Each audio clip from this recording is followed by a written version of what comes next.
So I'm Divya Parikh, and I'm with the PIAA, which is based in the US, but it's an international organization of liability insurers. And my role there is I oversee our research and risk management department, and part of that is a large database that we use in order to improve where we see gaps in risk management within the healthcare system. And in particular with misdiagnosis, diagnostic errors are one of the top errors that we see in medical liability claims. So where we can design publications, CME programs, and all sorts of programs to help improve diagnostic decision making. Recently, with a diagnostic error, in the US especially, we're starting to see an increase in what we have for radiologists in particular, and many of those are related to cancer claims. We still see colorectal cancer, breast cancer, as well as lung cancer as being some of the top misdiagnosed conditions that are named in radiology claims.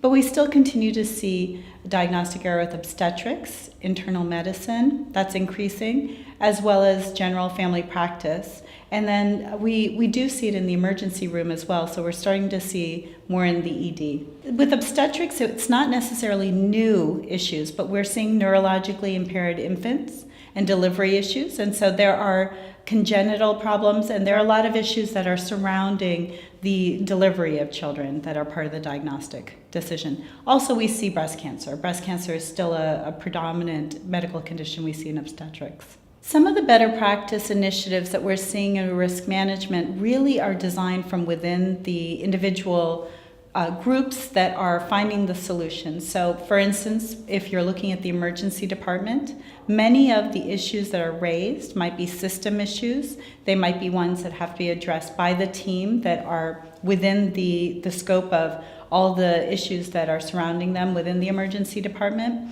But our PIAA insurers, they have very robust risk management programs, and what we use oftentimes is claims information to see where should we target certain diseases, where are there certain issues where we can move the dial a little bit further and improve diagnostics.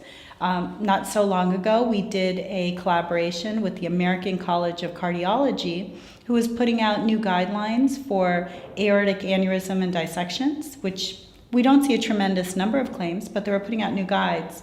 And so we worked with the American College of Cardiology in order to bring out the awareness when you're in the emergency room, to have the awareness that certain symptoms could really lead to an aortic dissection and to hopefully improve that sooner. So a number of different ways that we look at the information and build our programs off of them. Speaking to boards about clinical diagnosis and risk, there's such grave importance put on bringing the entire group into the implementation of anything that you're trying to do. It really is a culture shift. And if you don't have the buy-in from the leaders of the institution all the way down to those who are implementing the change, it just is not as successful from what we see. So really making that change within the culture, having that buy-in all the way from the C-suite down to the leadership, down to those on the floor, it's key and instrumental in making these improvements everywhere. Especially in diagnosis, we see that risk culture is key. It's something where a lot of the errors that are preventable, it's from handoff issues, it can be from communication issues, it can be from delays.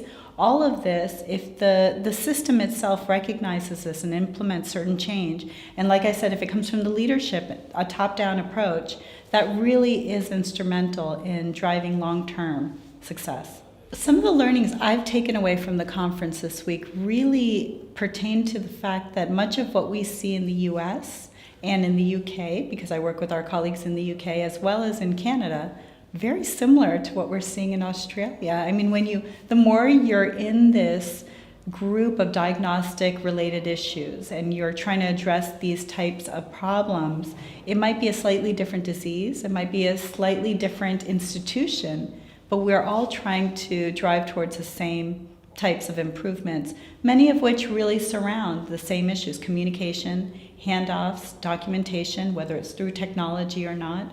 It's a lot of the same problems. The goal really is for there to be continuous improvement. Diagnostic error, at least from the liability perspective, it's inherently part of what we see in medical professional liability claims. But where we can continue to improve the environment, much of our focus lately has been actually on the providers themselves, the professionals, on giving them the support to decrease their stress and to also minimize the burnout that they are starting to experience, really making those individuals whole again. There are so many rules and guides in terms of time pressure and documentation, electronic health records, so many different things that are stressors now to our clinicians.